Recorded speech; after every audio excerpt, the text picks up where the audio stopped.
calme après avoir vécu la réception de plein de stimulations diverses.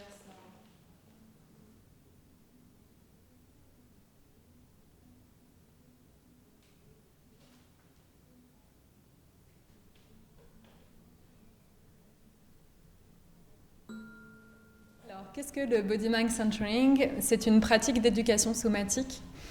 Donc, les pratiques d'éducation somatique sont des temps où on va venir à la rencontre de son corps par l'expérience, par des expériences de mouvement, de toucher, de méditation somatique et par la verbalisation de ses ressentis. Lors de la méditation somatique, les participants vont pouvoir réaliser un voyage intérieur dans leur corps qui va être guidé par ma voix. Et ce guidage verbal va leur permettre de voyager au sein des systèmes qui composent leur corps, par exemple au sein des organes, au sein des liquides qui coulent en eux. Vous pouvez maintenant commencer à danser sur cette dernière musique qu'on vient d'entendre.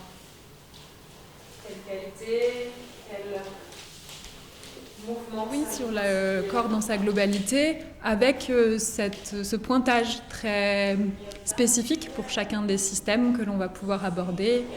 Je nommais les organes, ça peut également être le système nerveux ou le système endocrinien, le soutien du squelette, de la structure osseuse.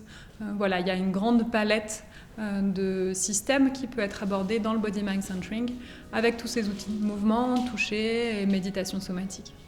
Donc aujourd'hui, on va traverser ensemble le cycle perception-réponse, qui consiste à observer comment je réagis par rapport aux stimulations de mon environnement et comment, à chacune des étapes qui constituent ce cycle, j'ai la possibilité de faire une pause pour prendre un nouveau chemin dans ma manière d'agir, faire une pause au moment où je reçois l'information sensitive, faire une pause au moment où je choisis la manière motrice d'y répondre, faire une pause au moment où j'engrange cette expérience dans mon système nerveux et qui va conditionner mes expériences futures.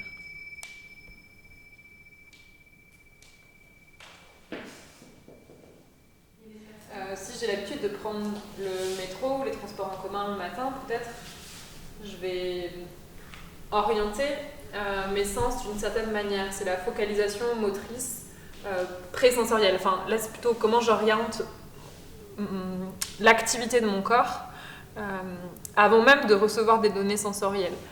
Si je prends le métro tous les matins, je vais peut-être marcher d'une certaine manière, orienter mes muscles, mon tonus d'une certaine manière, avant même d'avoir reçu une certaine information. Je propose tous les mardis un atelier de Body Mind Centering et aussi à d'autres jours de la semaine de manière très régulière, et je reçois aussi quotidiennement des personnes en séance individuelle pour travailler sur leurs problématiques particulières.